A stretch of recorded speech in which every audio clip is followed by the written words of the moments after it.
안녕하세요. 저는 올해 78세 박순자입니다.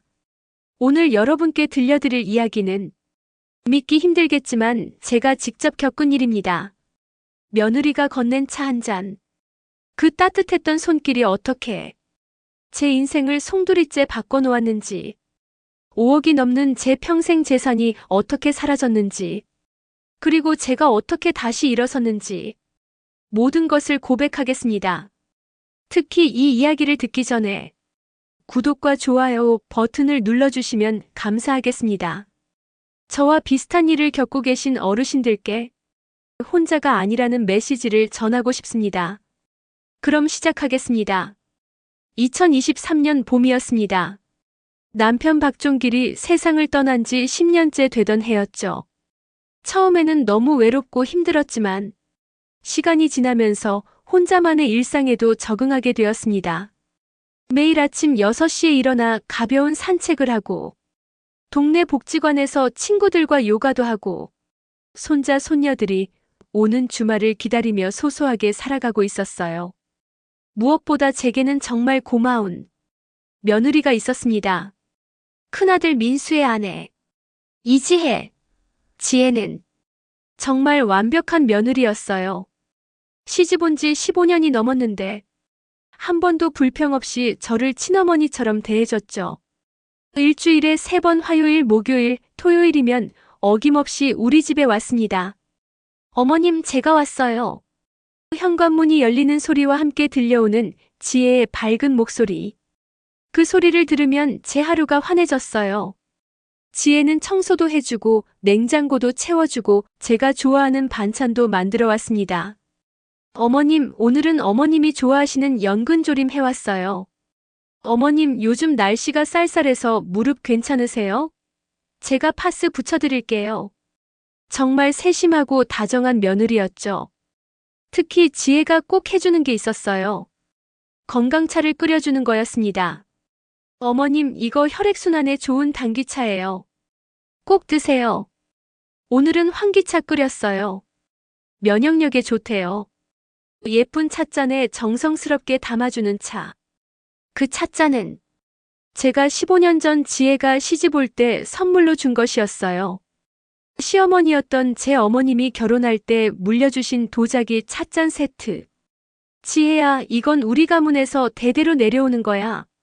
내가 이제 우리 가족이니까 너한테 주는 거야. 그때 지혜가 눈물을 글썽이며 말했던 게 기억나네요. 어머님, 정말 감사해요. 제가 평생 소중히 간직할게요. 그리고 어머님께 이 찻잔으로 맛있는 차 계속 끓여드릴게요. 정말. 그렇게 15년 동안 지혜는 그 약속을 지켰어요. 그런데 말이죠.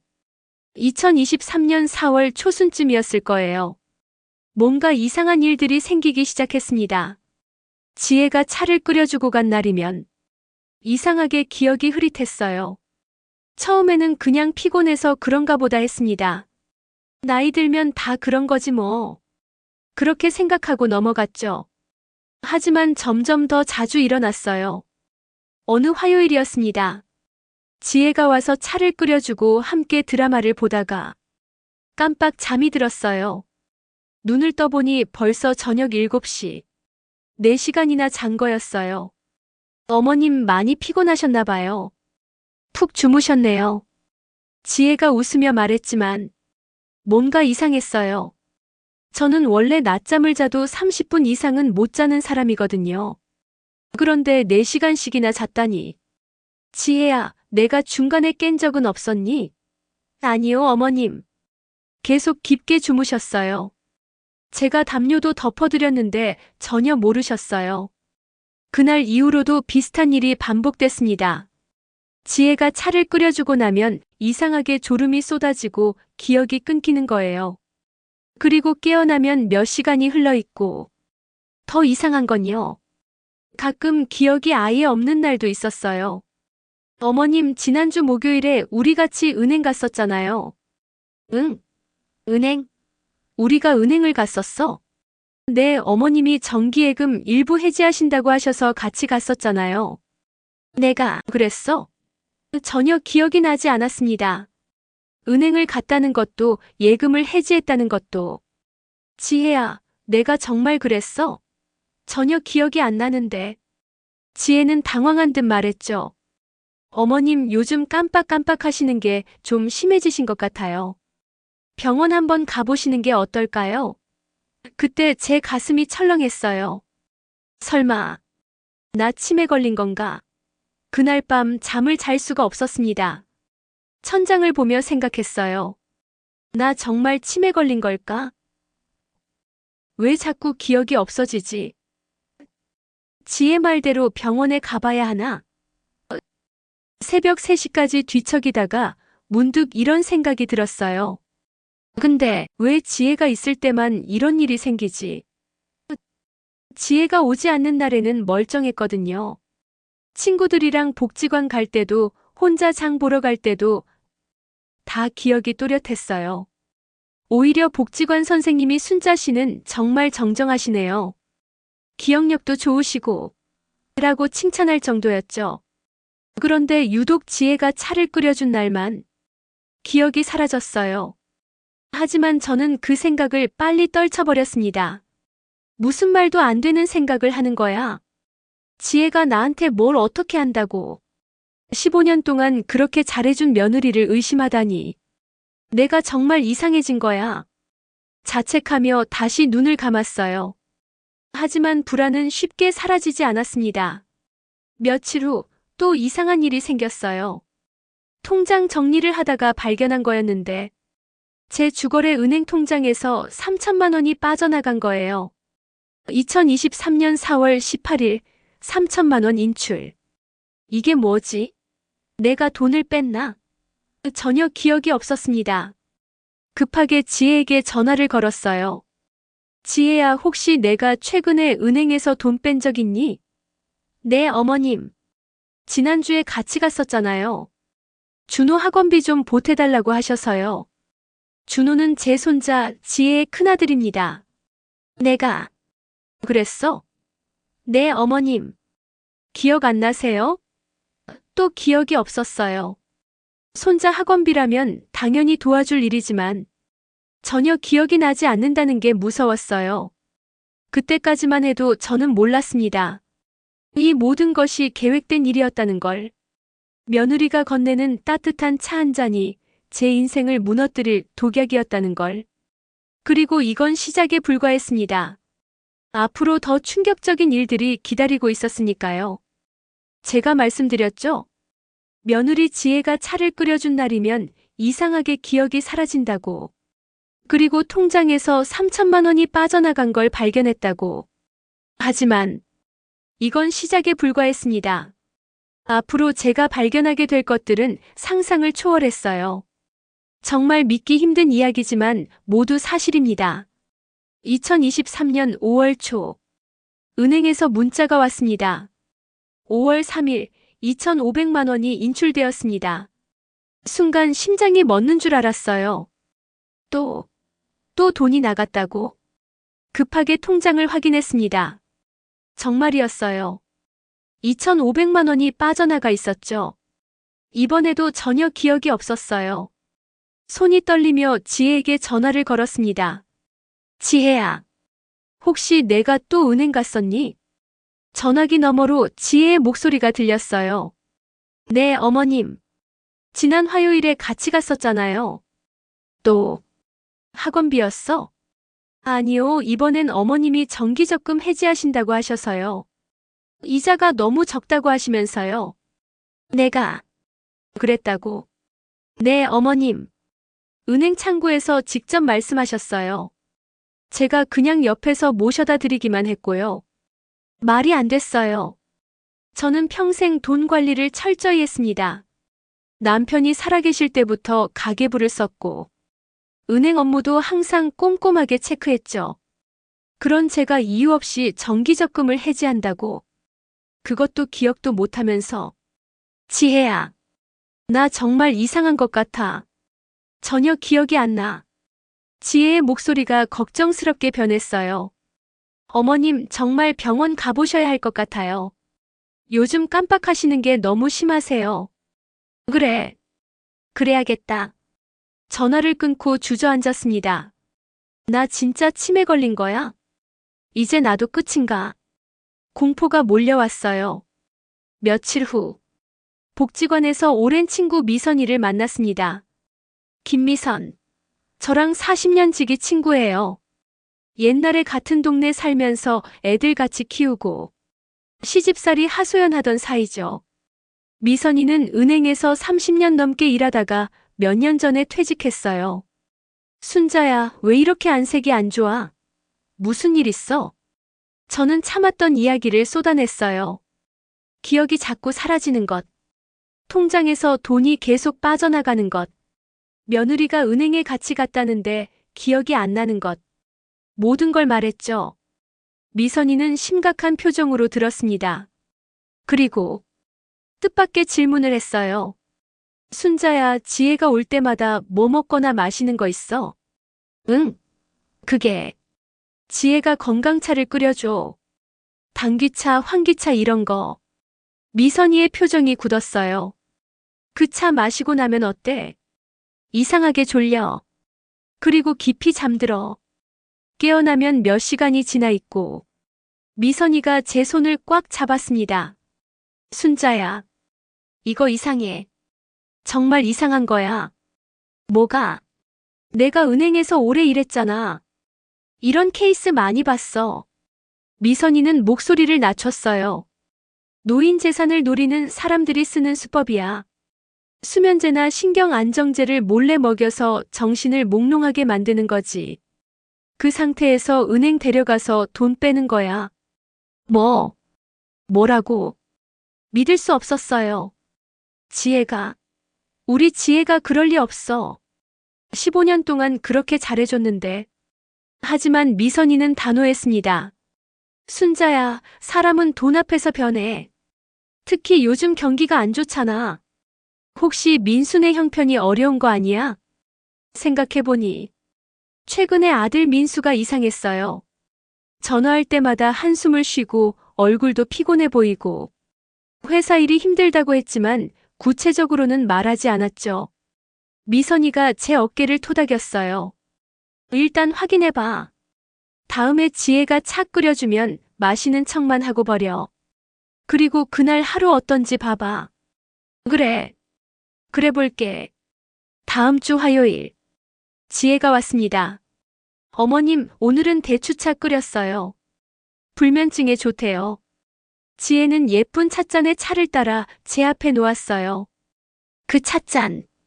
제가 15년 전에 선물했던 바로 그 찻잔이었죠. 고마워, 지혜야. 저는 찻잔을 들어 한 모금 마시는 척 했습니다. 하지만 실제로는 마시지 않았어요. 입술만 적시고 지혜가 안 볼 때 슬쩍 화분해 버렸죠. 맛있다. 오늘 차는 특히 향이 좋네. 그죠? 제가 정성껏 끓였어요. 다 드세요. 지혜는 제가 차를 다 마실 때까지 지켜봤어요. 저는 몇 번에 걸쳐 마시는 척하며 조금씩 화분해 버렸습니다. 다 마셨어. 고마워.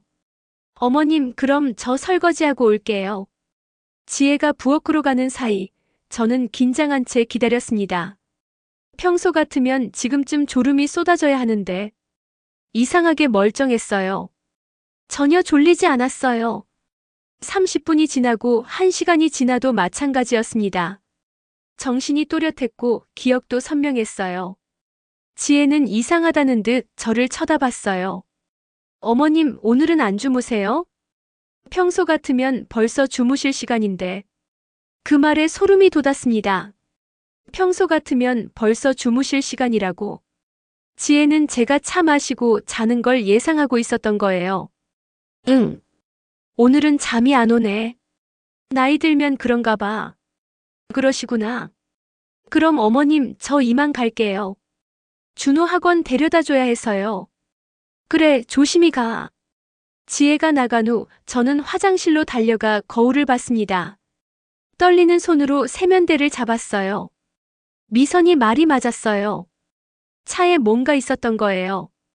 며느리가 저한테 뭔가를 탄 거예요. 그날 밤 잠을 잘 수가 없었습니다. 머릿속이 복잡했어요. 지혜가 정말 그럴 리 없어. 15년 동안 그렇게 잘해줬는데. 하지만 사실을 부정할 수 없었어요. 차를 안 마신 날 저는 멀쩡했습니다. 졸리지도 않았고 기억도 또렷했어요. 다음 날 아침 급하게 은행에 갔습니다. 직원에게 최근 6개월간의 거래 내역을 요청했어요. 프린트된 거래 내역을 보는 순간 다리가 휘청거렸습니다. 3월 15일 2천만 원 인출, 3월 28일 1,500만 원 인출, 4월 5일 3천만 원 인출, 4월 18일 2,500만 원 인출, 5월 3일 2,500만 원 인출, 총 1억 1,500만 원. 6개월 사이에 1억 1,500만 원이 빠져나간 거예요. 그리고 모든 인출 날짜는 화요일이나 목요일, 지혜가 오는 날이었습니다. 할머님 괜찮으세요? 안색이 안 좋으신데. 은행 직원이 걱정스럽게 물었어요. 저 이 인출 기록들 제가 직접 온 건가요? 네, 기록을 보니 모두 본인이 직접 오셔서 인출하신 거로 되어 있어요. 신분증도 확인하고요. 혹시 옆에 누가 같이 있었나요? 직원이 컴퓨터를 확인했습니다. 아, 여기 메모가 있네요. 보호자 동행이라고 적혀 있어요. 딸분이나 며느리분이 같이 오신 것 같은데요. 며느리. 지혜가 저를 데리고 와서 의식이 몽롱한 상태에서 돈을 빼간 거였어요. 저는 간신히 집으로 돌아왔습니다. 현관문을 열고 들어서자마자 주저앉아 울었어요. 어떻게 이럴 수가 있어? 며칠 후 미선이한테 모든 걸 말했습니다. 거래 내역을 보여주자 미선이 얼굴이 하얗게 질렸어요. 순자야, 이거 심각해. 경찰에 신고해야 해. 하지만 증거가 없잖아. 차에 뭐가 들었는지도 모르고. 차 샘플을 확보해야 해. 다음에 지혜가 차 끓여주면 조금 남겨놔. 내가 아는 약사한테 분석 맡길게. 그래. 그렇게 해야겠다. 하지만 마음 한편으로는 여전히 믿고 싶지 않았어요. 설마 지혜가 정말 그럴까? 혹시 내가 오해하는 거 아닐까? 그날 저녁 뜻밖의 아들 민수에게서 전화가 왔습니다. 엄마, 나 민수야. 민수야. 잘 지내니? 응. 엄마, 그게 요즘 회사 사정이 안 좋아서 말이야. 심장이 철렁했어요. 왜? 무슨 일인데? 구조조정 얘기가 나오고 있어. 내가 잘릴 수도 있대. 뭐? 그럼 어떡해? 그래서 말인데, 엄마. 혹시 돈 좀 빌려줄 수 있어? 사업 좀 알아보려고. 그 순간 깨달았습니다. 민수도 알고 있었던 거예요. 지혜가 제 돈을 빼가는 걸. 아니, 어쩌면 민수가 시킨 것일지도. 민수야, 너 지혜가 나한테 뭐 하는 거 알고 있니? 전화 너머로 당황하는 기색이 느껴졌어요. 엄마, 무슨 소리야? 지혜가 엄마한테 뭘 어떻게 한다는 거야?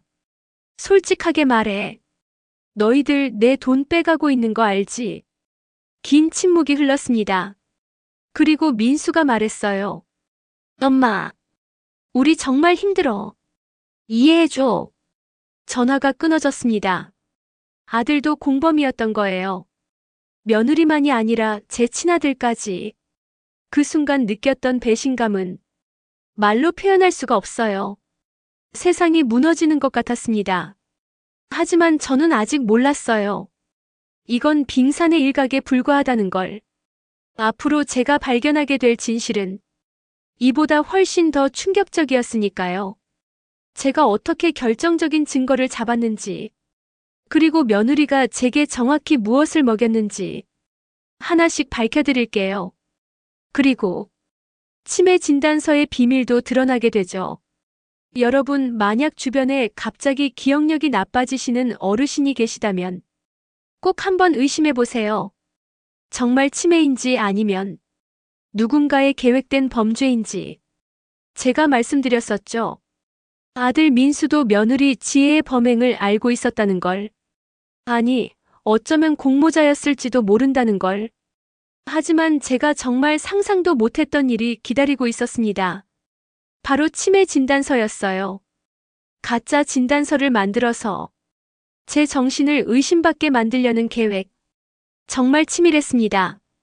민수와의 통화 다음 날 아침 9시쯤 지혜가 갑자기 찾아왔어요. 화요일도 목요일도 아닌 월요일이었죠. 어머님, 저 왔어요. 지혜야, 오늘은 무슨 일이야? 평소에 안 오는 날인데. 지혜는 평소와 달리 심각한 표정이었어요. 어머님, 오늘 병원 가봐야 해요. 병원? 갑자기 왜? 어머님, 요즘 깜빡하시는 게 너무 심하시잖아요. 민수 오빠도 걱정하고 있어요. 제가 병원 예약 다 해놨어요. 아니야, 난 괜찮아. 병원 안 가도 돼. 하지만 지혜는 물러서지 않았습니다. 어머님, 제발이요. 저희가 얼마나 걱정하는데. 검사만 받아보세요. 아무것도 아니면 다행이고, 문제가 있으면 빨리 치료해야죠. 그 말을 거부할 수가 없었어요. 만약 제가 거부하면 오히려 더 의심받을 것 같았거든요. 알았어, 가볼게. 지혜가 환하게 웃었어요. 잘 결정하셨어요, 어머님. 제가 모시고 갈게요. 차를 타고 가는 동안 지혜는 계속 말을 걸었어요. 어머님, 병원 가는 거 무섭지 않으세요? 아니, 괜찮아. 어머님, 작년 이맘때 뭐 하셨는지 기억나세요? 응, 작년? 네, 작년 5월이요. 순간 머리가 멍해졌어요. 작년 5월. 뭘 했더라? 잘 기억이 안 나는데. 지혜가 운전대를 잡은 채 말했어요. 그쵸. 요즘 어머님이 예전 일도 잘 기억 못 하시는 것 같아요.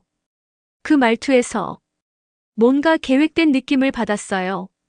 마치 제가 기억하지 못하기를 바라는 것 같았달까요? 도착한 곳은 서울의 한 대형 신경과 병원이었습니다. 박순자 환자분, 진찰실로 들어오세요. 간호사의 안내를 받아 진찰실에 들어갔어요. 의사는 50대 정도로 보이는 남자였습니다. 안녕하세요, 박순자 씨. 앉으세요. 네. 의사는 컴퓨터를 보며 말했어요. 보호자분께서 미리 자료를 많이 보내주셨네요. 자료요? 지혜가 옆에서 끼어들었습니다. 네, 선생님. 어머님이 요즘 깜빡하시는 증상들을 제가 정리해서 보내드렸어요. 의사가 고개를 끄덕이며 저를 봤어요. 박순자 씨, 간단한 질문 몇 가지 드릴게요. 네. 오늘이 몇 월 며칠인지 아세요? 5월 8일이요. 오늘 여기 어떻게 오셨어요? 며느리가 데려왔어요. 아침 식사는 뭐 하셨나요? 순간 멈칫했어요. 아침에 뭘 먹었더라? 토스트였나? 아니면 미역국이었나? 잘 기억이. 의사가 뭔가 적었어요. 자녀분은 몇 명이세요? 2명이요. 아들 둘. 이름이 뭔가요? 큰아들이 민수고 작은아들이. 순간 머리가 하얘졌어요. 작은아들 이름이 뭐였더라? 민준? 아니, 민석. 어머님, 민석이요. 작은아들 이름이 민석이잖아요. 지혜가 얼른 도와줬어요. 아, 맞다. 민석이. 하지만 그 순간 이상한 느낌이 들었어요. 왜 갑자기 둘째 이름이 기억 안 났을까? 평생 불러온 이름인데. 의사는 계속 질문했습니다. 100에서 70 빼보세요. 100에서 7을 빼면 93. 93에서 7을 빼면 86. 86에서 7을 빼면 머리가 복잡했어요. 긴장해서인지 계산이 잘 안 됐죠. 79. 아니 80? 잘 모르겠어요. 의사는 계속 뭔가를 적었어요. 그리고 다른 검사들도 했습니다. 그림 그리기, 단어 기억하기, 시계 그리기. 검사가 끝나고 의사가 말했어요. 보호자분, 잠시 밖에서 기다려주시겠어요? 지혜가 나가고 의사와 단둘이 남았습니다. 의사가 심각한 표정으로 말했어요. 박순자 씨, 솔직히 말씀드릴게요. 네. 검사 결과 경도인지 장애 소견이 보입니다. 네. 그게 뭔가요? 쉽게 말하면 치매 초기 단계예요. 순간 귀가 멍했어요. 치매. 저한테 치매가 있다고. 아니에요, 선생님. 저 멀쩡해요. 평소에는 다 잘 기억해요. 하지만 오늘 검사에서 그건 제가 긴장해서 그래요. 평소에는 안 그래요. 의사는 차분하게 말했습니다. 박순자 씨, 제가 보호자분께 받은 자료를 보면요. 의사는 파일을 꺼내 보여줬어요. 거기엔 제가 본 적 없는 기록들이 빼곡히 적혀 있었어요. 3월 12일 가스불 켜놓고 외출함. 3월 25일 약속 시간 잊어버림. 4월 2일 같은 질문 반복함. 4월 15일 냉장고에 지갑 넣어둠. 4월 30일 손자 이름 기억 못함. 이건 아니에요. 제가 이런 적 없어요. 보호자분께서 6개월 동안 기록하신 거예요. 거짓말할 이유가 없죠. 아니에요. 거짓말이에요. 지혜가 거짓말한 거예요. 목소리가 높아졌고 의사는 더 심각한 표정이 됐어요. 박순자 씨, 진정하세요. 흥분하시면 안 됩니다. 저는 치매가 아니에요. 멀쩡하다고요. 의사가 버튼을 눌렀고 간호사가 들어왔어요. 환자분 진정시켜 드리세요. 진찰실을 나왔을 때 지혜가 의사와 복도에서 얘기하고 있었어요. 저는 멀리서 그 모습을 봤습니다. 의사가 고개를 끄덕이며 뭔가 설명하고 지혜는 심각한 표정으로 듣고 있었죠. 그리고 지혜가 눈물을 닦는 신용을 했어요. 연기였어요. 분명 연기였어요. 제가 다가가자 둘은 대화를 멈췄습니다. 어머님 괜찮으세요? 지혜가 걱정스러운 표정으로 물었어요. 의사가 지혜에게 서류 봉투를 건넸습니다. 보호자분, 이거 진단서예요. 약 처방전도 같이 드릴게요. 감사합니다, 선생님. 차를 타고 돌아오는 길. 지혜는 계속 제게 말을 걸었어요. 어머님, 너무 걱정하지 마세요. 초기니까 약 잘 먹으면 진행 속도를 늦출 수 있대요. 나 치매 아니야. 어머님 부정하시면 안 돼요. 빨리 받아들이고 치료해야죠. 그날 저녁 지혜는 약을 챙겨줬어요. 어머님, 이거 치매약이에요. 하루에 2번 드셔야 해요. 난 안 먹을 거야. 난 치매가 아니니까. 어머님, 왜 이러세요? 의사 선생님이 먹으래요. 싫어. 지혜의 표정이 차갑게 변했어요. 어머님 약 안 드시면 저희도 어쩔 수 없어요. 요양원에 보내야 할 수도 있어요. 뭐라고? 치매 환자를 집에서 돌보는 건 힘들어요. 어머님이 협조 안 하시면 요양원밖에 방법이 없어요. 협박이었어요. 약을 먹지 않으면 요양원에 보내겠다는. 저는 떨리는 손으로 약을 받았어요. 먹을게. 먹으면 되잖아. 다음 날 급하게 미선이를 만났어요. 진단서와 약을 보여줬죠. 미선아, 나 치매래. 의사가 그랬어. 미선이는 진단서를 찬찬히 봤습니다. 순자야, 이거 이상해. 뭐가? 일단 이 병원 내가 아는 곳인데 여기 원장이 좀 문제가 있어. 돈만 주면 진단서 막 써주기로 유명해. 정말? 그리고 이 관찰 기록. 너무 디테일해. 마치 미리 짜놓은 것처럼. 미선이는 약도 봤어요. 이건 치매약 맞긴 한데. 순자야, 넌 치매가 아니야. 어떻게 알아? 우리 어제도 만났잖아. 너 멀쩡했어. 날짜도 잘 기억하고 내 말도 다 알아듣고. 치매 환자가 그럴 수 있어? 맞아요. 저는 멀쩡했어요. 지혜가 없을 때는 항상 정상이었죠. 미선아, 그럼 지혜가 가짜 진단서를 만든 거야? 그럴 가능성이 높아. 생각해봐. 내가 치매 환자로 진단되면 뭐가 달라지는데? 저는 곰곰이 생각했어요. 법적 능력. 법적 능력이 제한되는 거 아니야? 맞아. 치매 환자로 판정되면 금융거래, 재산 처분 모든 게 보호자 동의가 필요해. 그리고 나중에 내가 뭐라고 주장해도 치매 환자의 망상으로 치부될 수 있어. 소름이 돋았어요. 완벽한 계획이었어요. 저를 치매 환자로 만들어서 재산을 마음대로 뺏어가고 나중에 제가 문제 삼아도 치매 환자가 헛소리한다고 하면 그만이니까요. 미선이가 제 손을 꽉 잡았어요. 순자야, 이제 결정해야 해. 가만히 당할 거야, 아니면 싸울 거야? 저는 떨리는 목소리로 대답했습니다. 싸울래. 더 이상 당하고만 싶지 않아. 좋아. 그럼 증거를 모아야 해. 확실한 증거. 어떻게? 미선이가 가방에서 작은 기계를 꺼냈어요. 이거 녹음기야. 앞으로 지혜가 올 때마다 대화를 녹음해. 그리고 이건 초소형 카메라. 거실에 몰래 설치하자. 하지만 그게 불법 아냐? 순자야, 내 집이야. 내 집에서 너 스스로를 보호하기 위해 설치하는 건 합법이야. 걱정하지 마. 그날부터 저는 전쟁 준비를 시작했습니다.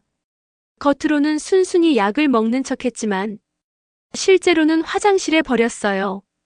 지혜가 건네는 차도 마시는 척하며 조금씩 수집했습니다. 나중에 성분 분석을 하기 위해서요. 거실에는 미선이가 가져온 초소형 카메라를 설치했어요. 액자 뒤에 시계 안에 화분 사이에. 지혜는 전혀 눈치채지 못했죠. 저는 74살의 나이로 생전 처음 이런 일을 하고 있었습니다. 무서웠지만 더 이상 물러설 곳이 없었어요.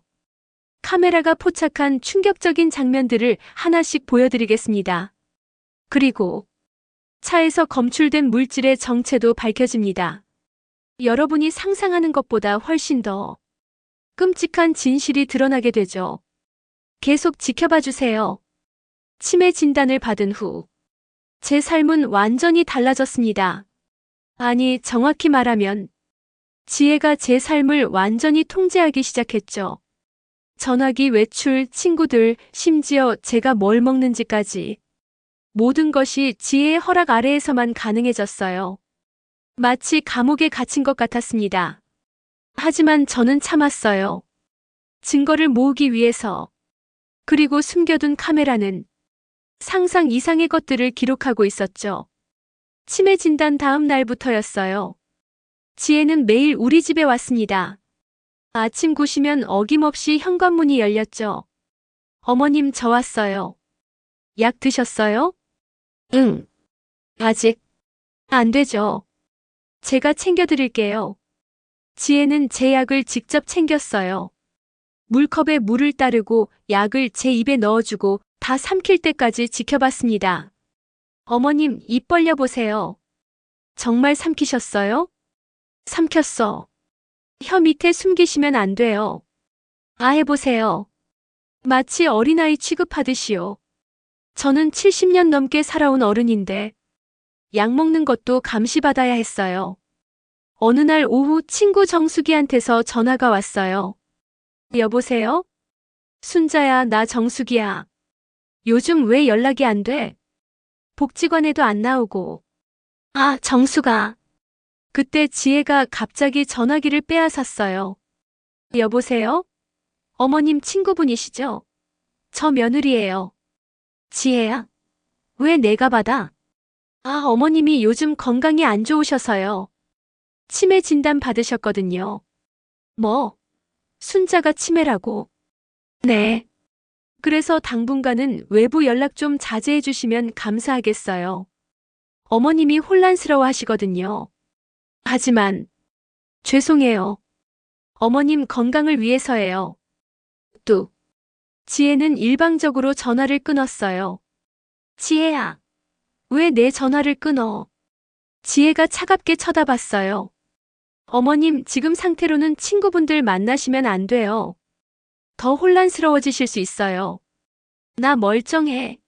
친구들 만나는 게 왜 문제야? 의사 선생님도 그러셨어요. 치매 환자는 익숙한 환경에서 규칙적인 생활을 해야 한다고요. 그날 이후로 전화벨이 울리지 않았어요. 나중에 알았지만 지혜가 제 전화기 설정을 바꿔놨더군요. 특정 번호만 받도록. 화요일 오전 지혜가 언제나처럼 차를 끓이러 부엌에 갔어요. 저는 거실에서 몰래 녹음기를 켰습니다. 부엌에서 지혜의 목소리가 들렸어요. 혼잣말을 하고 있었죠. 이 정도면 3시간은 자겠지. 무슨 말인지 선명하게 들렸어요. 그리고 무언가 봉지를 뜯는 소리, 약병 뚜껑 여는 소리, 알약을 빠는 소리까지. 제 심장이 미친 듯이 뛰었어요. 지혜가 정말 차에 약을 타고 있었던 거예요. 잠시 후 지혜가 찻잔을 들고 나왔어요. 그 예쁜 도자기 찻잔에 담긴 차. 15년 전 제가 선물했던 그 찻잔. 이제는 그 찻잔이 독약을 담는 그릇이 되어버렸네요. 어머님, 오늘은 국화차예요. 눈에 좋대요. 고마워. 저는 찻잔을 받아들고 한 모금 마시는 척했어요. 하지만 실제로는 입술만 적셨죠. 지혜가 화장실에 간 사이 재빨리 차를 준비해둔 작은 유리병에 담았어요. 미선이가 준 거였죠. 나중에 성분 분석하기 위해서. 그리고 남은 차는 화분에 버렸습니다. 30분쯤 지났을까요? 지혜가 이상하다는 듯 저를 쳐다봤어요. 어머님, 오늘은 안 주무세요? 응. 오늘은 잠이 안 오네. 이상하다. 분명 평소 양보다 더 넣었는데. 뭐라고? 아니에요. 아무것도 아니에요. 하지만 저는 분명히 들었어요. 평소 양보다 더 넣었다고. 지혜는 얼른 말을 돌렸어요. 어머님, 그럼 제가 점심 준비할게요. 뭐 드시고 싶으세요? 됐어. 혼자 먹을 수 있어. 안 돼요. 제가 차려드려야죠. 지혜는 제가 뭘 하는지 하나하나 다 감시했어요. 마치 제가 도망갈까봐 걱정하는 것처럼. 그날 저녁 지혜가 간 후, 저는 미선이를 급하게 불렀어요. 미선아, 녹음했어. 그리고 차 샘플도 확보했어. 잘했어. 카메라는? 그것도 다 찍혔을 거야. 우리는 함께 카메라 영상을 확인했습니다. 컴퓨터 화면에 나타난 영상. 첫 번째 영상. 지혜가 부엌에서 약병을 꺼내는 장면이었어요.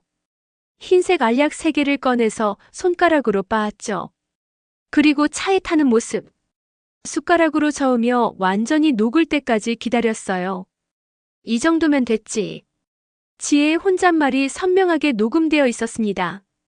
두 번째 영상. 제가 화장실에 간 사이 지혜가 제 핸드백을 뒤지는 장면이었어요. 통장이 여기 있네. 지혜는 제 통장을 꺼내 휴대폰으로 사진을 찍었어요. 계좌번호, 잔액 모든 것을. 그리고 다시 핸드백에 넣었죠. 세 번째 영상은 더 충격적이었어요. 지혜가 전화 통화를 하는 장면이었죠. 여보, 나야. 응. 오늘도 약 먹였어. 완전히 잠들었어. 민수였어요. 제 아들. 그래. 다음 주에 또 은행 가면 돼. 이번엔 2천만 원 정도 빼자. 너무 자주 빼면 의심받지 않을까? 괜찮아. 어차피 치매 진단서 있잖아. 나중에 문제되면 어머님이 헷갈려서 그런 거라고 하면 돼. 그래도. 여보, 우리 빚이 얼마인데? 2억이야, 2억. 이러다 집까지 날아가. 어머님한테 조금 빌리는 거야. 나중에 다 갚으면 되잖아. 미선이와 저는 말없이 화면을 바라봤습니다. 미선이가 먼저 입을 열었어요. 순자야. 이거 완벽한 증거야. 이걸로 경찰에 신고할 수 있어. 하지만 저는 눈물만 났어요. 미선아. 저게 내 아들이야. 내가 낳아서 키운 아들. 순자야. 어떻게 엄마한테 이럴 수가 있어. 그 다음 주. 지혜의 통제는 더 심해졌어요. 어머님, 오늘부터 제가 열쇠를 보관할게요. 왜? 내 집 열쇠를 왜 내가 가져가? 어머님이 잃어버리실까 봐요. 치매 환자분들이 자주 잃어버리시거든요. 난 잃어버린 적 없어. 어머님, 지난주에도 열쇠 찾는다고 1시간 헤맸잖아요. 그런 적 없었어요. 절대로. 하지만 지혜는 강제로 열쇠를 가져갔어요. 그날부터 저는 제 집에서조차 갇혀 지냈습니다. 외출하려면 지혜의 허락이 필요했죠. 어머님, 어디 가시게요? 산책 좀 하러. 안 돼요. 혼자 나가시면 위험해요. 길 잃으시면 어떡해요? 난 70년 넘게 이 동네 살았어. 길을 잃을 리가 없잖아. 어머님, 치매는 그런 거예요. 익숙한 곳도 갑자기 낯설어지는 거라고요. 결국 저는 나갈 수 없었어요. 창문으로 밖을 바라보는 것만 허락됐죠. 친구들도 더 이상 연락이 오지 않았어요. 복지관에서도 전화가 왔었대요. 지혜가 다 차단했다고 하더군요. 어머님 건강상 당분간 참석하기 어렵습니다. 그렇게 제 세상은 점점 좁아졌어요. 집, 거실, 안방. 그것이 제 세계의 전부가 되었습니다.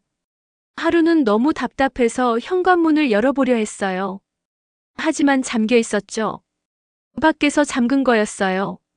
지혜야, 왜 문을 잠갔어? 열어줘. 아무도 대답이 없었어요. 지혜는 쇼핑을 간다며 나갔고 저는 집에 혼자 갇혀 있었던 거예요. 이 시간 후 지혜가 돌아왔어요. 어머님, 제가 없는 사이 밖에 나가시면 안 되니까. 안전하게 잠가둔 거예요. 나 감옥에 갇힌 죄수야? 왜 날 가두는 거야? 어머님을 위해서예요. 이해해주세요.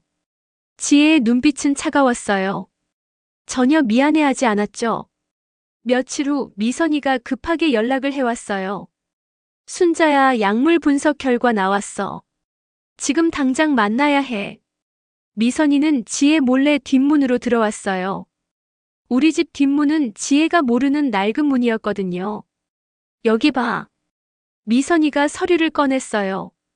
약사 친구가 분석한 결과였습니다. 순자야, 이거 심각해. 뭐가 들어있었어? 조피클론. 수면제야. 그것도 상당히 고용량. 수면제. 이 정도 양이면 4~5시간은 깊이 잠들 수밖에 없어. 그리고 깨어나도 기억이 흐릿하고. 미선이는 다른 서류도 보여줬어요. 그리고 이건 로라제팜. 항불안제야. 이것도 기억력 저하를 일으킬 수 있어. 그럼 내가 기억을 못한 건 약 때문이야. 넌 치매가 아니야, 순자야. 지혜가 의도적으로 약을 먹여서 내 정신을 흐리게 만든 거야.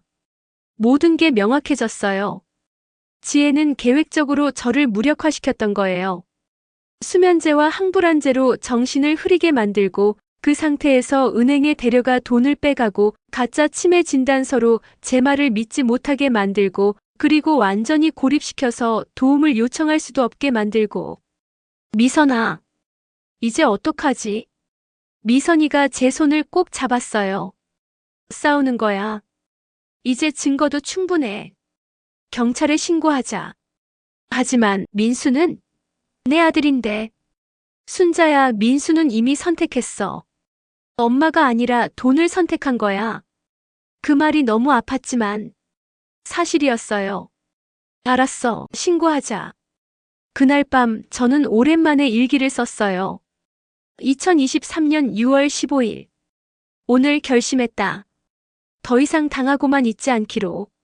내 재산을 지키고 내 존엄을 되찾기로. 비록 상대가 내 아들과 며느리라도. 미선이 말이 맞다.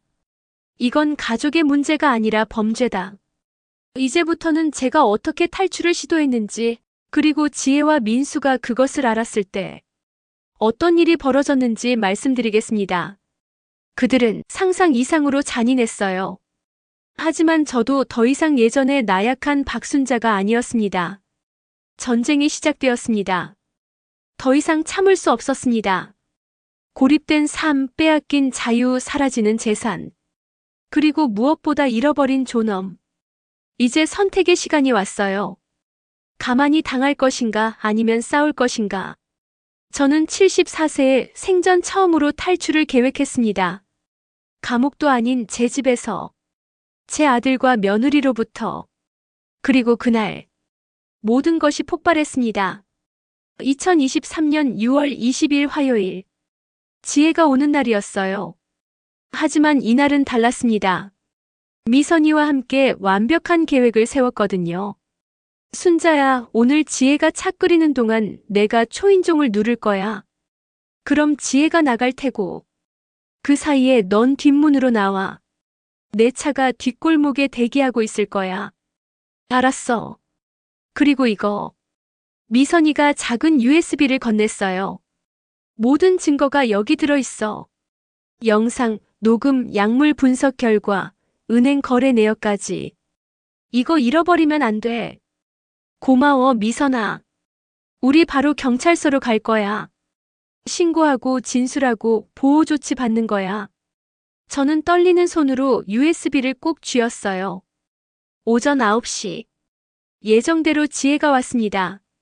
어머님, 저 왔어요. 응. 오늘은 오미자차 끓여드릴게요. 지혜는 평소처럼 부엌으로 갔어요.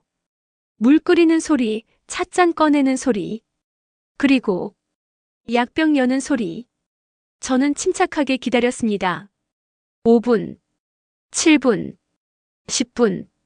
드디어 초인종이 울렸어요. 부엌에 있던 지혜가 나왔어요. 누구지? 어머님, 택배 기다리신 거 있으세요? 아니. 지혜가 현관으로 갔습니다. 바로 그때 저는 재빨리 일어나 뒷방으로 갔어요. 손에는 미리 준비한 작은 가방. 안에는 통장, 신분증, USB, 그리고 녹음기. 뒷문의 잠금 장치를 조심스럽게 열었어요. 찰칵. 뒷골목에는 미선이의 차가 대기하고 있었습니다. 빨리 타. 저는 차에 올라탔고 미선이는 재빨리 출발했어요. 애써. 정말 나왔어. 하지만 우리는 미처 몰랐어요. 현관에는 아무도 없었다는 것을. 지혜가 초인종을 확인하고 돌아왔을 때, 어머님, 어머님. 지혜의 목소리가 집안에 울려 퍼졌어요. 어머님, 어디 계세요? 뒷문이 열린 것을 발견한 지혜는 즉시 휴대폰을 꺼냈습니다. 여보, 큰일 났어. 어머님이 없어졌어. 뭐? 어떻게? 뒷문으로 나간 것 같아. 분명 누가 도와준 거야. 민수의 목소리가 날카로워졌어요. 친구. 그 은행 다니던 친구 있잖아. 김미선. 맞아. 분명 그 여자야. 당장 찾아. 경찰서에 가기 전에 막아야 해. 미선이의 차 안에서 저희도 긴장하고 있었어요. 미선아. 지혜가 눈치챘을 거야. 알아. 그래서 빨리 가는 거야. 경찰서까지 15분이면 돼. 하지만 그때 뒤에서 차 한 대가 빠르게 따라왔어요. 검은색 SUV. 민수의 차였습니다. 미선아. 뒤에. 봤어. 안전벨트 꽉 매. 미선이가 속도를 높였어요. 하지만 민수의 차는 더 빨랐죠. 점점 가까워졌어요. 엄마. 차 세워. 민수가 창문을 열고 소리쳤어요. 엄마. 뭐 하는 거예요? 당장 내려요. 미선이가 소리쳤어요. 순자야, 경찰에 전화해. 지금 당장. 떨리는 손으로 휴대폰을 꺼냈어요. 하지만 꺼져 있었어요. 안 돼. 배터리가. 내 껐어. 미선이가 휴대폰을 건넸고 저는 112를 눌렀습니다. 여보세요. 도와주세요. 지금 쫓기고 있어요. 어디십니까, 할머니? 강남구. 강남구 대치동. 아, 모르겠어요. 그때 민수의 차가 옆으로 바짝 붙었어요. 쾅. 민수의 차가 미선이 차를 들이받았어요. 아. 미선이가 핸들을 꺾었지만 차는 도로 옆으로 쏠렸습니다. 결국 길가에 차를 세울 수밖에 없었어요. 민수가 차에서 내렸어요. 얼굴이 벌겋게 달아올라 있었죠.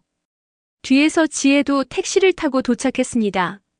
엄마, 내려요. 당장. 민수가 차 문을 잡아당겼어요. 미선이가 문을 잠갔지만 민수는 계속 두들겼죠. 김미선 씨, 문 열어요. 우리 어머니 납치한 거예요. 납치? 웃기지 마세요. 어머니가 스스로 나온 거예요. 어머니는 치매 환자예요. 판단 능력이 없어요. 지혜도 다가와서 소리쳤어요. 어머님, 제발 나오세요. 우리가 얼마나 걱정했는지 아세요? 저는 처음으로 제대로 소리를 질렀어요. 걱정? 내들이 나한테 뭘 했는데? 내 돈을 훔쳐가고 약을 먹이고 날 가두고 주변에 사람들이 모이기 시작했어요. 저기 무슨 일이세요? 경찰 불렀어요? 민수가 당황한 표정으로 주변을 둘러봤어요. 아, 아니에요. 가족 일이에요. 저희 어머니가 치매가 있으셔서. 치매는 개뿔. 난 멀쩡해. 제가 차 창문을 열고 소리쳤어요. 저 사람들이 나한테 약을 먹여서 정신 못 차리게 하고 내 돈 5억을 훔쳐갔어요. 뭐? 거짓말이에요. 어머니가 헷갈려서 그래요. 지혜가 급하게 변명했지만 사람들의 눈빛이 의심스러워졌어요. 그때 경찰차가 도착했습니다. 경찰서에 도착했을 때는 이미 오후 2시였어요. 경찰관이 각자 따로 진술을 받겠다고 했습니다. 저는 여경과 함께 조사실에 들어갔어요. 할머니 진정하시고 천천히 말씀해 주세요. 무슨 일이 있었나요? 저는 떨리는 목소리로 모든 것을 말했습니다. 차에 타던 약물, 사라진 통장의 돈, 가짜 치매 진단서, 그리고 고립된 생활, 그리고 이거, 증거예요. USB를 건넸어요. 경찰관이 USB를 컴퓨터에 연결했습니다. 화면에 지혜가 약을 타는 장면이 나왔어요. 그리고 민수와 통화하는 장면. 다음 주에 또 은행 가면 돼. 이번엔 2천만 원 정도 빼자. 경찰관의 표정이 굳었어요. 할머니, 이거 언제 촬영한 거예요? 지난 몇 주 동안이요. 제가 몰래 카메라를 설치했어요. 그리고 이건 약물 분석 결과예요. 미선이가 준비한 서류를 보여줬죠. 경찰관은 모든 자료를 꼼꼼히 봤어요. 할머니, 이건 심각한 사건입니다. 노인 학대, 재산 갈취, 약물 투여. 그럼 저 사람들을 처벌할 수 있나요? 당연합니다. 지금 당장 조사 들어가겠습니다. 옆 조사실에서는 민수와 지혜가 진술하고 있었어요. 우리는 어머니를 위해서 한 거예요. 어머니가 치매가 있으셔서 혼자 계시면 위험해요. 돈도 어머니가 직접 주신 거예요. 하지만 경찰은 냉정했어요. 그럼 약물은 왜 투여했습니까? 이건 명백한 상해죄입니다. 그건 지혜가 말을 못했어요. 그리고 이 영상 보십시오. 어차피 치매 진단서 있으니까라고 했죠? 진단서를 악용할 계획이었던 겁니까? 아니에요. 경찰은 즉시 압수수색 영장을 발부받았어요. 민수네 집과 제 집을 동시에 수색했습니다. 그리고 더 많은 증거가 나왔어요. 민수네 집에서 발견된 것들. 첫째, 제 도장과 통장 10개. 둘째, 가짜 위임장 여러 장. 셋째, 약물 조피클론 200정, 로라제팜 150정. 넷째, 제 명의로 된 대출 서류. 뭐라고? 대출? 경찰관이 서류를 보여줬어요. 할머니 명의로 2억 원 대출이 실행됐네요. 3개월 전에 제가 대출을 받았다고요? 말도 안 돼요. 필적 감정을 해봐야겠지만 위조된 것 같습니다. 제 명의로 대출까지 받았던 거예요. 그것도 2억 원이나. 그리고 제 집에서도 결정적 증거가 나왔습니다. 숨겨둔 카메라 외에 다른 것들도 발견됐죠. 일기장. 제가 70년 넘게 써온 일기장이 찢어져 있었어요. 특히 최근 몇 달간의 일기가 모두 찢겨나갔더군요. 이것도 지혜가 한 거예요. 제가 뭔가 기록하는 걸 알고. 또 다른 증거. 녹음기가 하나 더 발견됐어요. 제가 설치한 것이 아니었어요. 지혜가 설치한 거였죠. 제 일거수일투족을 감시하기 위해서. 이 사람들. 정말. 경찰관도 혀를 찼어요. 저녁 7시. 조사가 마무리됐어요. 경찰관이 말했습니다. 박순자 씨 아드님과 며느리를 긴급 체포하겠습니다. 노인학대, 사기, 상해, 감금. 여러 혐의가 있습니다. 체포. 네. 그리고 할머니는 당분간 안전한 곳에서 보호받으셔야 합니다. 어디로 가야 하죠? 미선이가 제 손을 잡았어요. 우리 집으로 가. 당분간 같이 살자. 미선아. 괜찮아. 우린 40년 친구잖아. 가족보다 더 가족 같은. 그 말에 눈물이 났어요. 진짜 가족은 저를 배신했지만 친구는 끝까지 곁을 지켜줬으니까요. 그날 밤 미선이 집 작은 방에 누워 생각했어요. 오늘 하루에 일어난 모든 일들이 믿기지 않았습니다. 제가 정말 탈출했어요. 제 아들을 경찰에 신고했어요. 그리고 증거로 모든 것을 입증했어요. 무서웠지만 동시에 해방감이 들었어요. 이제 더 이상 약을 먹지 않아도 돼요. 더 이상 갇혀있지 않아도 돼요. 더 이상 두려워하지 않아도 돼요. 하지만 마음 한구석은 여전히 아팠습니다. 제 아들. 제가 낳아서 키운 아들이 경찰서 유치장에 있다는 사실이. 이제부터는 재판 과정과 그 후의 이야기를 들려드리겠습니다. 그리고 민수가 마지막으로 저한테 한 말도. 용서란 무엇일까요? 그건 이제부터 함께 고민해 보겠습니다.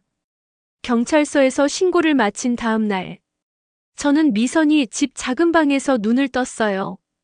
오랜만에 정말 오랜만에 평화로운 아침이었습니다. 약도 없이 감시도 없이 두려움도 없이. 하지만 이제부터가 진짜 싸움이었어요. 법정에서 제 아들과 며느리와 맞서야 했고 세상 사람들 앞에서 우리 가족의 치부를 드러내야 했죠. 그런데 놀라운 일이 일어났습니다. 제가 혼자가 아니었어요. 미선이가 변호사를 소개해줬어요. 순자야, 이분이 김서연 변호사님이야. 노인 인권 전문이셔. 서연 변호사는 30대 중반쯤 되어 보이는 젊은 여성이었어요. 안녕하세요, 박순자 할머니. 저는 노인인권법률센터 소속 김서연 변호사입니다. 안녕하세요. 할머니께서 겪으신 일 정말 안타깝게 생각합니다. 제가 꼭 도와드리고 싶어요. 서연 변호사는 노트북을 꺼내 제 이야기를 꼼꼼히 기록했어요. 할머니, 지금까지 얼마나 빼앗기셨어요? 통장에서 나간 돈만 5억 2천만 원이요. 그리고 할머니 명의 대출도 2억이죠? 네. 그것도 제가 모르게. 서연 변호사가 안경을 고쳤으며 말했어요. 총 7억 2천만 원. 이건 단순 사기가 아니에요. 조직적이고 계획적인 범죄예요. 제가 돈을 돌려받을 수 있을까요? 당연하죠. 전액 환수가 목표예요. 그리고 형사처벌도 제대로 받게 할 겁니다. 서연 변호사는 준비한 서류들을 꺼냈어요. 할머니, 우선 이것부터 해야 해요. 긴급 재산 보전 신청이요. 그게 뭔가요?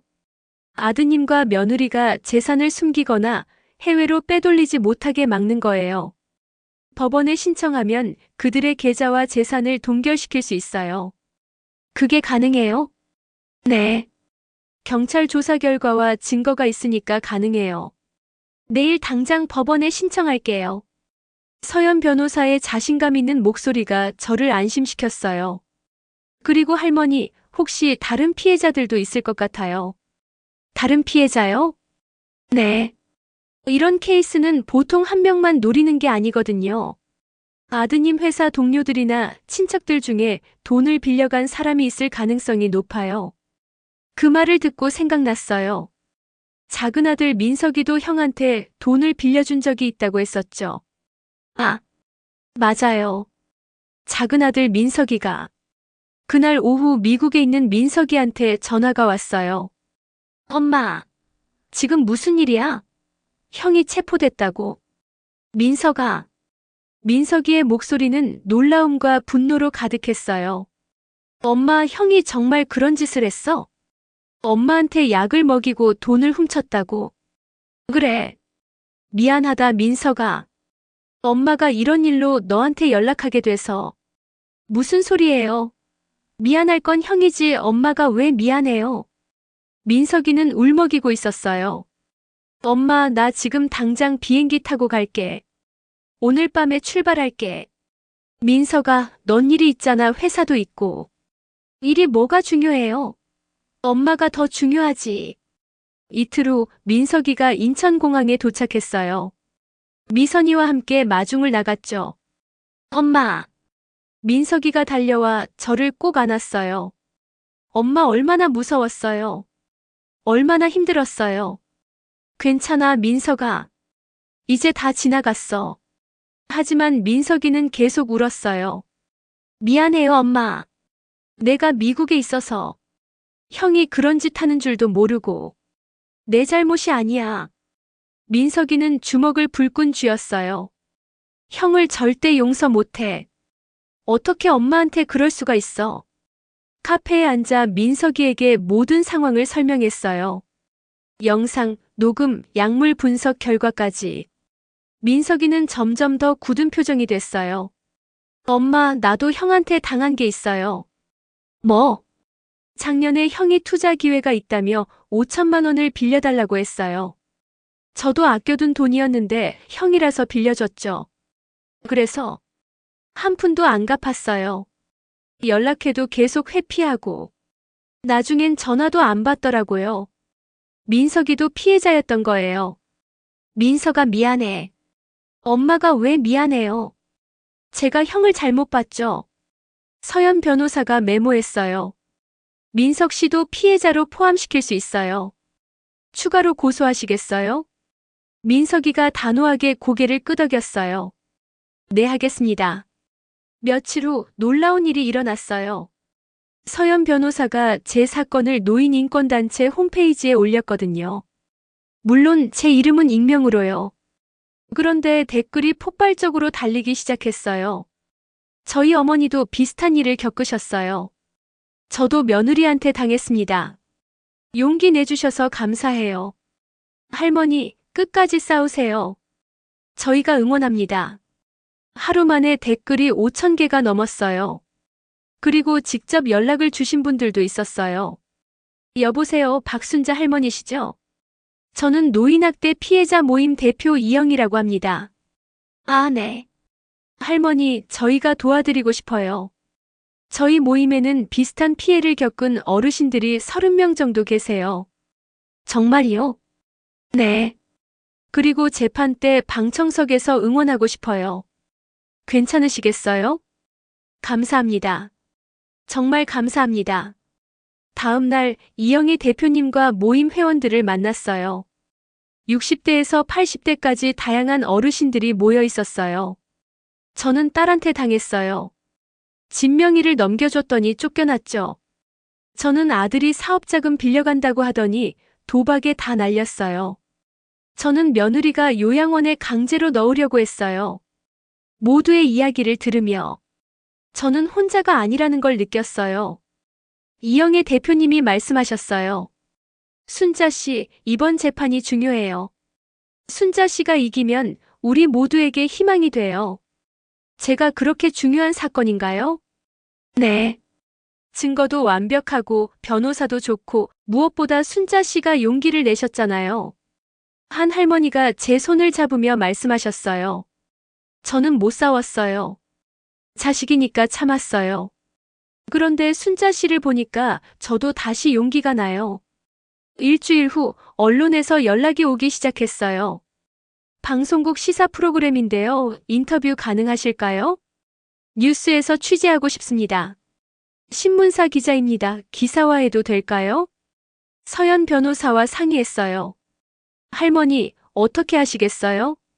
언론에 나가시면 더 많은 관심을 받을 수 있어요. 하지만 개인정보도 노출될 수 있고. 저는 조금 고민하다가 결정했어요. 하겠어요. 제 이야기가 다른 분들에게 도움이 된다면. 첫 인터뷰는 방송사 시사 프로그램이었어요. 안녕하세요. 박순자 할머니, 오늘 나와주셔서 감사합니다. 네. 떨렸지만 최대한 침착하게 이야기했어요. 며느리가 건넨 차에 수면제가 들어있었어요. 얼마나 오랫동안 그런 일이 있었나요? 6개월 정도 어쩌면 더 오래됐을지도 몰라요. 아드님은 알고 있었나요? 네, 공모자였어요, 제 아들이. 목이 메었지만 끝까지 말했어요. 방송이 나간 다음 날 엄청난 반응이 왔어요. 포털 사이트 실시간 검색어 1위. 며느리 차 수면제. 78세 할머니 재산 갈취. 아들 공모 노인 학대. 댓글도 폭발적으로 달렸어요. 할머니 응원합니다. 끝까지 싸우세요. 이런 쓰레기들은 반드시 처벌받아야 합니다. 물론 악플도 있었어요. 가족 문제를 왜 방송에 나와서 말해? 자식 키운 보람이네. 노인네가 돈이 많으니까 그런 거 아냐? 하지만 대부분은 응원의 메시지였어요. 본격적으로 재판 준비가 시작됐어요. 서연 변호사는 완벽한 전략을 세웠습니다. 할머니, 우리는 3가지를 입증해야 해요. 첫째, 약물 투여로 인한 상해. 둘째, 재산 갈취. 셋째, 감금 및 학대. 증거는 충분해요. 영상, 녹음, 약물 분석, 은행 기록, 목격자 진술. 서연 변호사는 두꺼운 파일을 쌓아놓고 설명했어요. 특히 이 영상이 결정적이에요. 며느리가 직접 약을 타는 장면이잖아요. 민석이도 적극적으로 도왔어요. 엄마, 제가 형네 집 재산 상황 조사했어요. 뭐가 나왔어? 형 명의로 강남에 오피스텔이 하나 더 있어요. 엄마 돈으로 산 것 같아요. 그것도 내 돈으로. 그리고 형수 명의 차도 3개월 전에 샀더라고요. 벤츠 E클래스 8천만 원짜리. 모든 게 제 돈이었어요. 제가 평생 모은 돈으로 저들은 호화 생활을 하고 있었던 거예요. 재판일이 정해졌어요. 2023년 7월 15일 오전 10시 서울중앙지방법원. 할머니, 재판까지 2주 남았어요. 준비 완벽하게 할게요. 고맙습니다, 변호사님. 아니에요. 제가 더 고마워요. 할머니 같은 분이 용기 내주셔서. 그날 밤 미선이와 함께 차를 마시며 말했어요. 미선아, 내가 이길 수 있을까? 당연하지, 증거가 완벽한데. 그래도 상대가 내 아들이잖아. 미선이가 제 손을 꼭 잡았어요. 순자야, 이건 엄마와 아들의 싸움이 아니야. 피해자와 가해자의 싸움이야. 잊지 마. 그래. 내 말이 맞아. 재판을 2주 앞둔 밤. 저는 처음으로 긴 편지를 썼어요. 민석이한테, 미선이한테, 서연 변호사한테, 그리고 저를 응원해주시는 모든 분들께. 여러분 덕분에 저는 다시 일어설 수 있었습니다. 70년 넘게 살면서 이렇게 많은 분들의 도움을 받는 건 처음이에요. 혼자였다면 포기했을 겁니다. 하지만 여러분이 계셔서 싸울 수 있었어요. 혼자서는 약했지만 함께라면 강했어요. 외로웠지만 이제는 외롭지 않았어요. 이제부터는 드디어 재판 이야기를 들려드리겠습니다. 법정에서 민수와 지혜가 뭐라고 했는지, 그리고 판사가 어떤 판결을 내렸는지, 정의는 과연 실현될 수 있을까요? 2023년 7월 15일 오전 10시 서울중앙지방법원 301호 법정. 드디어 그날이 왔습니다. 제가 제 아들을 법정에서 만나는 날. 78년 인생에서 가장 긴장되고 가장 슬프고 동시에 가장 중요한 날이었어요. 제 심장이 터질 것 같았습니다. 법정은 사람들로 가득했어요. 방청석에는 노인학대 피해자 모임 회원들이 앉아 있었고 언론사 기자들도 여러 명 보였어요. 그리고 피고인석에는 민수와 지혜가 앉아 있었습니다. 민수는 수의를 입고 있었어요. 구속 상태였으니까요. 지혜는 보석으로 나와 있었지만 얼굴이 많이 야위어 있었어요. 우리 눈이 마주쳤습니다. 민수는 고개를 돌렸어요. 저를 똑바로 쳐다보지 못했죠. 제301호 형사사건, 피고인 박민수, 이지혜에 대한 특수사기, 상해, 감금, 노인복지법 위반 사건을 시작하겠습니다.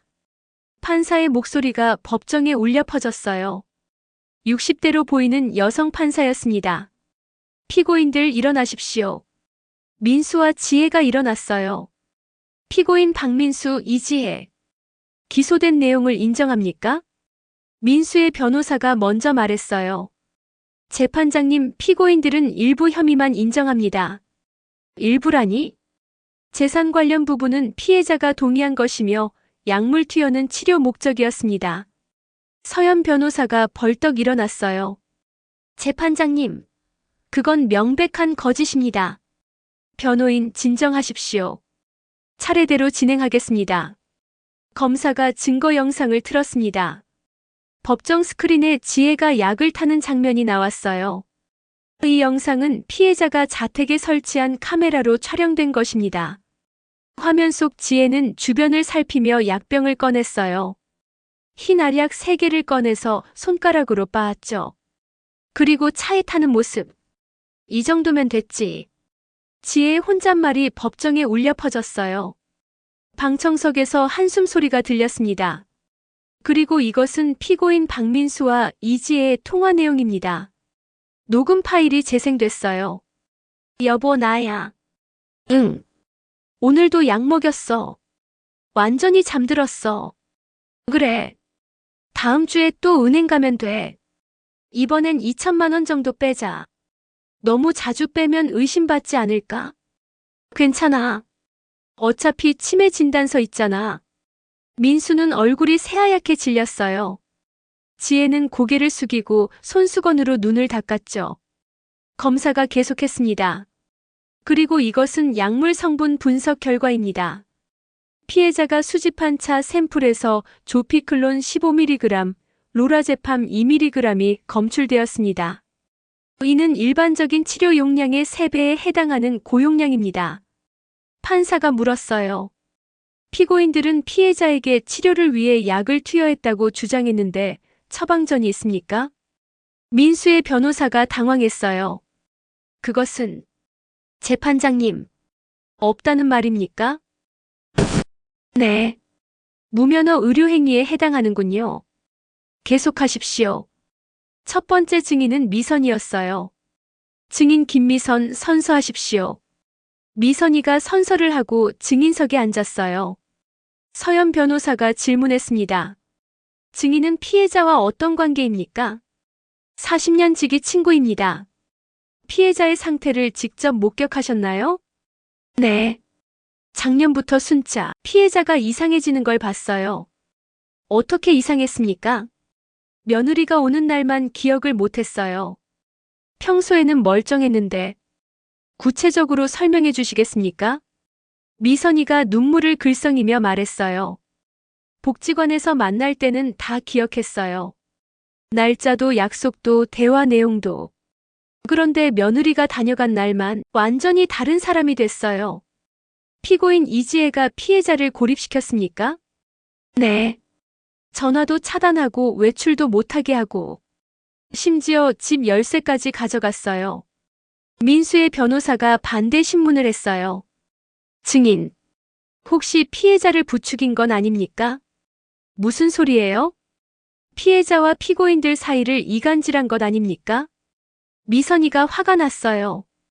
이간질이요? 제가 뭘 이간질했는데요? 제 친구가 약을 먹고 돈을 빼앗기는 걸 봤는데 가만히 있으라는 거예요? 그렇다면 변호인, 그만하십시오. 판사가 제지했어요. 두 번째 증인은 민석이었어요. 증인은 피고인 박민수와 어떤 관계입니까? 친형제입니다. 저는 동생이고요. 피고인에게 금전을 빌려준 적이 있습니까? 네. 작년에 5천만 원을 빌려줬습니다. 무엇 때문이라고 했습니까? 투자 기회가 있다고 했어요. 3개월 후 이자 포함해서 갚겠다고. 갚았습니까? 민석이가 고개를 저었어요. 한 푼도 안 갚았습니다. 연락도 피하고. 민수가 증인석의 민석이를 쳐다봤어요. 민석이도 형을 쳐다봤죠. 두 사람의 눈이 마주쳤습니다. 민석이가 말했어요. 형, 어떻게 엄마한테 그럴 수 있어요? 어떻게? 민수가 고개를 돌렸어요. 드디어 제 차례였어요. 피해자 박순자, 진술하십시오. 저는 떨리는 다리로 증인석에 올라갔어요. 온 법정의 시선이 저를 향했습니다. 서연 변호사가 부드럽게 물었어요. 할머니, 긴장하지 마시고 천천히 말씀해 주세요. 네. 며느리가 처음 차를 끓여준 게 언제였습니까? 15년 전 시집 왔을 때부터요. 처음에는 정말 고마웠어요. 언제부터 이상하다고 느끼셨나요? 작년 봄부터 차를 마시면 이상하게 졸렸어요. 그리고 기억이 끊겼죠. 무서우셨겠어요. 네. 치매인 줄 알았어요. 정말 무서웠어요. 제 목소리가 떨렸어요. 그런데 가장 무서웠던 건 치매가 아니라 제 가족이 저를 속이고 있었다는 거였어요. 방청석에서 흐느끼는 소리가 들렸습니다. 할머니, 아드님께 하시고 싶은 말씀이 있으십니까? 저는 민수를 쳐다봤어요. 민수는 여전히 고개를 숙이고 있었죠. 민수야. 제가 부르자 민수의 어깨가 떨렸어요. 엄마가 뭘 잘못했니? 널 낳아서 키우면서 뭘 잘못했어? 힘들면 말했어야지. 돈이 필요하면 달라고 했어야지. 왜? 왜 이런 식으로? 민수가 고개를 들었어요. 눈에 눈물이 가득했어요. 엄마한테 약을 먹이고 날 치매 환자 만들고 집에 가두고. 그게 내가 할 짓이었니? 엄마. 저는. 변명하지 마. 엄마는 내 변명 듣고 싶지 않아. 제 목소리가 점점 커졌어요. 엄마가 70년 넘게 살면서 모은 돈. 그게 얼마나 힘들게 모은 돈인지 알아? 내 아버지랑 밤낮 없이 일해서 한 푼, 두 푼 모은 돈이야. 그걸 너희들은 6개월 만에 다 가져갔어. 저는 더 이상 참을 수 없었어요. 증인석에서 울음을 터뜨렸습니다. 판사가 잠시 쉬어가자고 했지만 저는 고개를 저었어요. 아니에요. 끝까지 말하고 싶어요. 엄마는 너한테 실망했어. 인간적으로 실망했어. 돈은 돌려받을 수 있어. 하지만 엄마가 너한테 느꼈던 신뢰는 다시는 돌아오지 않아. 판사가 물었어요. 피고인 박민수, 이지혜. 최후 진술하십시오. 지혜가 먼저 일어났어요. 재판장님. 저는 정말 어머님을 위해서 한 거예요. 어머님이 치매에 걸리셔서 혼자 계시면 위험하니까. 서연 변호사가 냉정하게 말했어요. 재판장님, 피고인의 진술은 이미 증거로 반박되었습니다. 계속하십시오. 지혜가 울먹였어요. 저희도 정말 힘들었어요. 남편 회사가 어려워서 빚이 2억이나 있었어요. 그래서 노모에게 약을 먹였습니까? 그게 아니라. 지혜는 더 이상 말을 잇지 못했어요. 민수가 천천히 일어났습니다. 재판장님. 모든 게 제 잘못입니다. 민수의 목소리는 갈라져 있었어요. 회사에서 실적 압박이 심했고, 투자도 실패했고, 집도 날아갈 상황이었습니다. 그때 어머니 통장을 봤습니다. 5억이 넘는 돈이. 조금만 빌리자. 나중에 갚으면 되지 생각했습니다. 하지만 민수가 저를 쳐다봤어요. 처음 한 번이 두 번이 되고 세 번이 되고 멈출 수가 없었습니다. 그리고 어머니가 눈치챌까봐 약을 먹이게 됐습니다. 모든 게 제 잘못입니다. 지혜도 제가 시킨 겁니다. 엄마. 민수가 무릎을 꿇었어요. 수의를 입은 채 법정 바닥에 무릎을 꿇었습니다. 엄마, 미안해요. 정말 미안해요. 방청석이 술렁였어요. 하지만 저는 아무 말도 할 수 없었어요. 제 아들이 무릎 꿇은 모습을 보는 게 너무 고통스러웠으니까요. 판사가 말했어요. 피고인 자리로 돌아가십시오. 재판장님. 엄마한테 한마디만.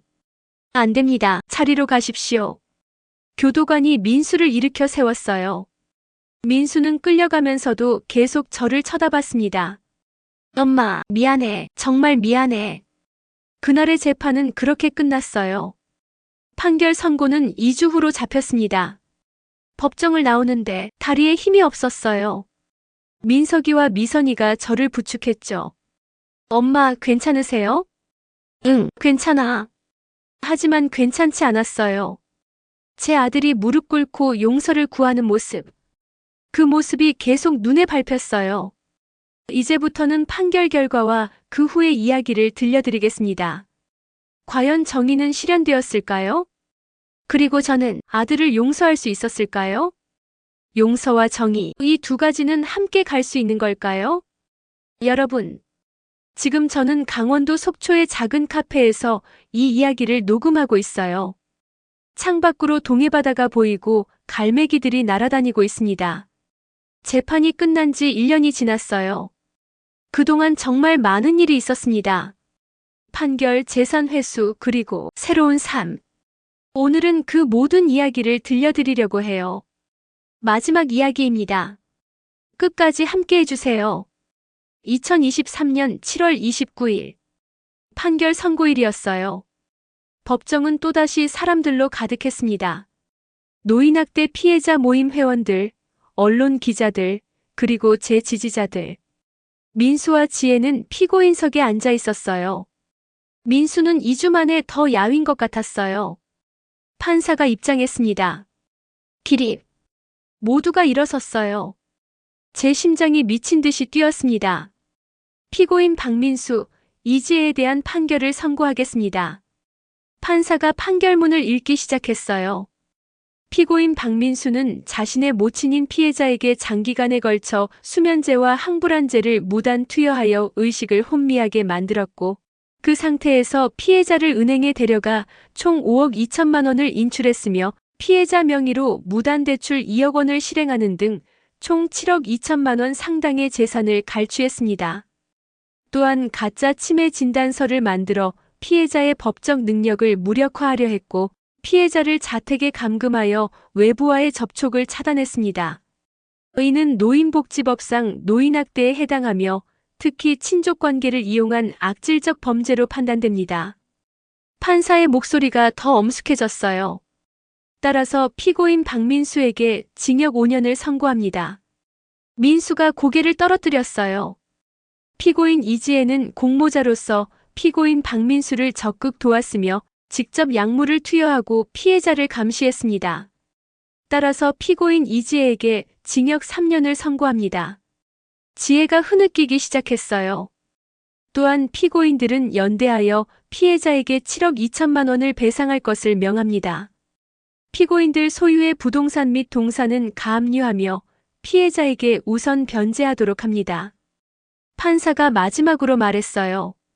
노인을 부양해야 할 자녀가 오히려 노인을 학대하고 재산을 갈취한 것은 용납할 수 없는 범죄입니다. 이번 판결이 유사한 범죄를 예방하는 계기가 되길 바랍니다. 이상 판결을 마칩니다. 법정을 나오자 기자들이 몰려들었어요. 할머니, 판결에 만족하십니까? 아드님과 화해할 의향은 있으십니까? 다른 피해자들에게 하고 싶은 말씀이 있으십니까? 저는 마이크 앞에 섰습니다. 떨리는 목소리로 말했어요. 판결에 감사드립니다. 정의가 실현됐다고 생각합니다. 하지만 기쁘지는 않아요. 제 아들이 5년이나 감옥에 있어야 한다는 게 목이 메었지만 계속했어요. 그래도 이 판결이 다른 어르신들께 희망이 됐으면 좋겠어요. 나이가 들었다고 자식이라고 해서 부당한 일을 참을 필요는 없어요. 당당하게 싸우세요. 여러분은 혼자가 아닙니다. 방청석에 있던 어르신들이 박수를 쳤어요. 그 박수 소리에 저도 눈물이 났습니다. 판결 일주일 후 민수에게서 편지가 왔어요. 교도소에서 보낸 편지였죠. 떨리는 손으로 편지를 열었습니다. 엄마, 매일 후회하고 있습니다. 어떻게 엄마한테 그런 짓을 할 수 있었는지. 돈이 급하다는 이유로 힘들다는 핑계로 엄마를 배신했습니다. 엄마가 저를 용서하지 않아도 괜찮아요. 용서받을 자격이 없다는 걸 알아요. 다만 엄마가 건강하셨으면 좋겠어요. 그리고 행복하셨으면 좋겠어요. 5년 후에 나가면 새 사람이 되겠습니다. 다시는 엄마를 실망시키지 않겠습니다. 엄마 사랑해요. 편지를 읽고 한참을 울었어요. 미선이가 옆에서 등을 토닥여줬죠. 순자야, 울지 마. 내가 잘못한 게 아니야. 하지만 미선아, 그래도 내 아들인데. 알아, 엄마 마음은 그럴 수밖에 없지. 하지만 순자야, 넌 최선을 다했어. 판결 후 한 달. 재산 회수 절차가 시작됐어요. 민수와 지혜 명의의 오피스텔이 경매로 넘어갔고 차도 매각됐고 그들의 계좌도 전액 압류됐습니다. 3개월에 걸쳐 총 6억 8천만 원을 돌려받았어요. 4천만 원은 이미 소비되어 회수가 불가능했지만 대부분은 되찾을 수 있었죠. 서연 변호사가 말했어요. 할머니, 정말 다행이에요. 대부분 회수했어요. 고맙습니다, 변호사님. 변호사님 덕분이에요. 아니에요. 할머니가 용기 내셨기 때문이에요. 돈을 돌려받았지만 기쁘지만은 않았어요. 그 돈이 있던 오피스텔에서, 차에서, 모든 곳에서 민수의 흔적이 느껴졌으니까요. 2023년 10월. 저는 중요한 결정을 했어요. 미선아, 나 서울 떠나려고. 어디로? 바닷가. 강원도 속초 쪽으로 갈까 해. 왜 갑자기? 여기 있으면 자꾸 생각나. 민수도 지혜도 그때 일들도. 새로 시작하고 싶어. 아무도 모르는 곳에서. 미선이가 제 손을 잡았어요. 그럼 나도 같이 갈게. 뭐? 너 혼자 보낼 수 없잖아. 우리 같이 가자. 바닷가에서 작은 카페라도 하면서. 미선아. 우리 나이에 새 출발 못할 거 없어. 같이 가자, 응? 그렇게 우리는 속초로 왔어요. 2024년 1월. 속초에 작은 2층 건물을 샀어요. 1층은 카페, 2층은 우리가 사는 공간으로 꾸몄죠. 카페 이름은 다시 봄이에요. 겨울이 지나면 봄이 오듯이 고통 후에 희망이 온다는 의미였어요. 카페를 준비하며 처음으로 웃을 수 있었어요. 인테리어를 고르고 메뉴를 정하고 간판을 만들고 그 모든 과정이 즐거웠어요. 오픈 첫날. 첫 손님이 들어왔어요. 60대 정도 되어 보이는 여성이었죠. 어서 오세요. 여기 노인학대 피해자분이 하시는 카페 맞죠? 네. 어떻게 아셨어요? 뉴스에서 봤어요. 할머니 응원했었어요. 감사합니다. 그분이 말을 이었어요. 저도 사실 아들한테 비슷한 일을 당했었어요. 정말이요? 네. 근데 할머니 보고 용기가 났어요. 그래서 저도 변호사 찾아갔어요. 지금은 어떻게 되셨어요? 재판 준비 중이에요.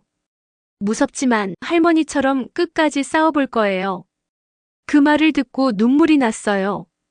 제 이야기가 누군가에게 용기가 됐다니. 그날부터 비슷한 손님들이 하나둘 찾아왔어요. 어떤 분은 상담을 받으러 오시고, 어떤 분은 그냥 이야기를 나누러 오시고, 어떤 분은 울러 오시기도 했어요. 카페는 자연스럽게 힐링 공간이 됐어요. 제 딸이 제 통장을 가져갔는데 어떻게 해야 할까요? 일단 은행에 가서 거래 정지부터 하세요. 그리고 이 변호사님께 연락해 보세요. 정말 고소해도 될까요? 제 딸인데. 가족이라고 해서 범죄가 정당화되진 않아요. 당신도 존중받을 권리가 있어요. 제 경험이 다른 분들을 돕는 데 쓰이고 있었어요. 2024년 7월. 민수가 수감된 지 1년이 됐어요. 매달 편지가 왔지만 저는 답장하지 않았어요. 아직 준비가 안 됐거든요. 그런데 그날 민석이한테 전화가 왔어요. 엄마, 형이 면회 신청했대요. 엄마가 괜찮으시면 한번 만나보시는 게 어때요? 민석아, 엄마는 아직 알아요.